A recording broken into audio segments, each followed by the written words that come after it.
Bonjour et bienvenue sur ma chaîne. J'aimerais vous présenter une de mes réalisations que j'ai fait il n'y a pas très longtemps.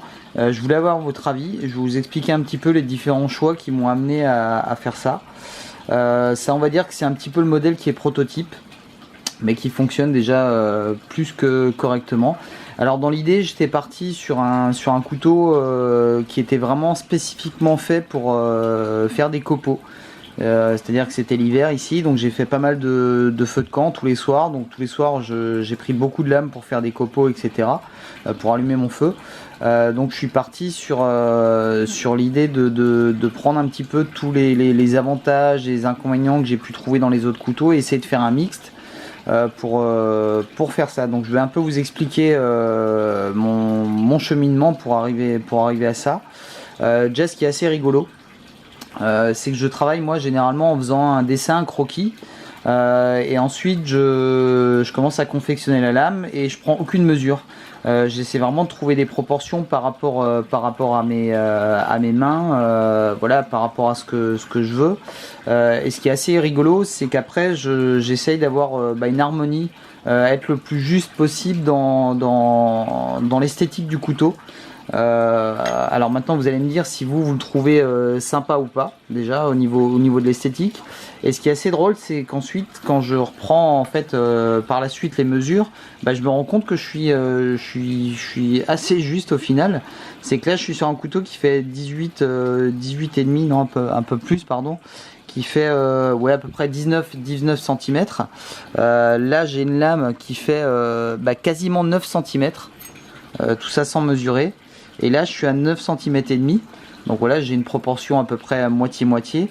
Je suis sur un tranchant utile qui est de... Alors hop, là je vous l'ai fait un peu rapidement, mais je l'ai fait tout à l'heure, de 10 cm pile. Donc c'est assez drôle de se retrouver le plus juste possible sans mesurer, sans avoir mesuré. Donc voilà. Je vais parler un petit peu maintenant du couteau. Donc je suis parti sur une lame inox forcément, parce qu'ici je suis dans un endroit qui est très humide. Je suis parti sur une lame qui est très fine.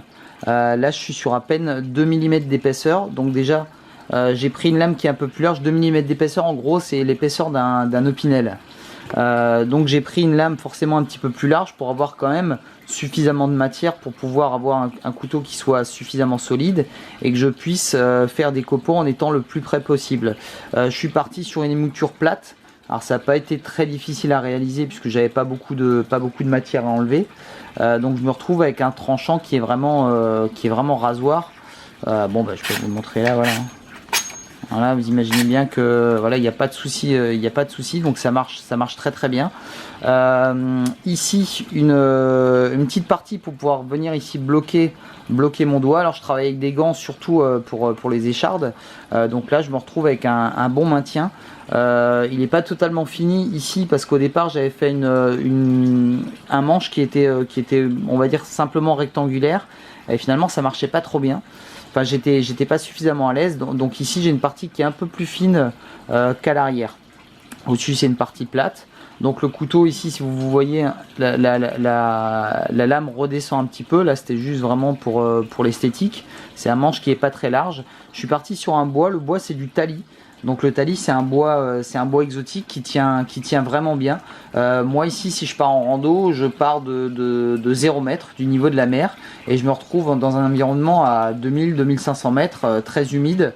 Et les plaquettes en bois que je mets sur mes couteaux doivent résister à ça, au changement d'altitude et vraiment au changement de température. Donc là le tali pour ça il marche très bien. Je l'ai verni encore un petit peu. Là simplement des petits inserts, des petits axes simplement en laiton. S'il y a un petit passage ici pour la paracorde, simplement pour l'accrocher.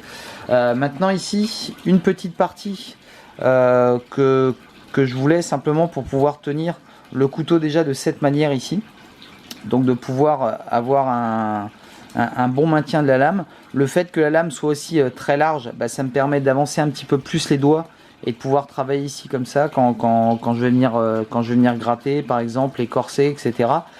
Ça marche très bien puisque c'est une lame qui est assez large. Alors c'est évidemment pas fait pour des travaux lourds, tout ce qui est bâtonnage et tout ça j'oublie avec. C'est vraiment fait, je vous dis, uniquement pour aller chercher le copeau le plus près possible, et ça me permet de vraiment travailler vraiment très finement le long du bois et de sortir des copeaux ultra fins. Alors évidemment, c'est quelque chose qui est très très léger. D'ailleurs, je vais le mesurer juste pour info. C'est quelque chose de très léger où je ne vais pas avoir de dynamique avec, c'est-à-dire que je ne vais pas pouvoir ensuite cogner dessus. On va voir un petit peu. Hop, à combien de grammes on sort ça. Hop. Voilà, là on est sur 84 grammes. Je voulais un truc qui fasse moins de 100 grammes, donc on y est. Le cahier des charges est respecté.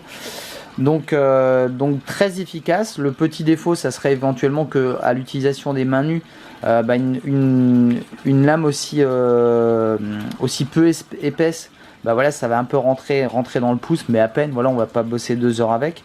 Ce que je voulais également, c'était pouvoir placer le pouce ici quand je vais faire une petite partie de copeau.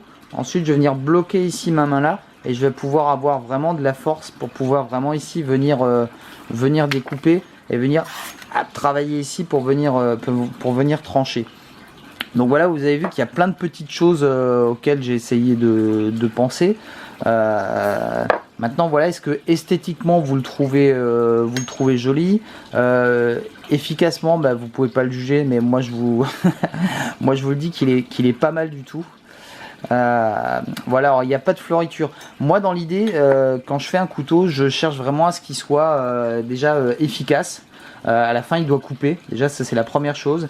Il doit être efficace. Il doit être relativement esthétique. C'est-à-dire que visuellement, il faut qu'il ait des proportions qui soient agréables à regarder. Ensuite, on a ce qu'on appelle un petit peu les enluminures, tout ce qui est utilisation d'un bois un peu plus précieux, des rivets, du guillochage, etc. Ça, c'est de l'embellissement. Donc l'embellissement, c'est pas facile à réaliser non plus, parce qu'on peut vite se retrouver dans un truc un peu trop chargé ou pas esthétique. Maintenant, voilà, une lame simple comme ça, ce qui va parler, ça va être esthétiquement parlant. En tout cas, ça va être un petit peu le profil même de la lame. Donc j'attends vos commentaires pour me dire un petit peu ce que vous pensez de ce type de couteau. Là, je vous dis, c'est un petit peu le prototype qui fonctionne très bien. Donc je vais peut-être en faire une petite série éventuellement, si ça intéresse quelqu'un. Je vais remettre aussi la vidéo sur Facebook. Donc voilà, c'était vraiment essayer de faire un couteau à un usage vraiment spécifique, à savoir couper les copeaux. Donc c'est pour ça que j'ai couper le cooper. Voilà, je suis pas allé chercher loin. Donc le cooper que je vous ai présenté là. Donc j'attends vos commentaires pour me dire un petit peu ce que vous en pensez. Je vous dis à très bientôt. C'était Chris R. Jones.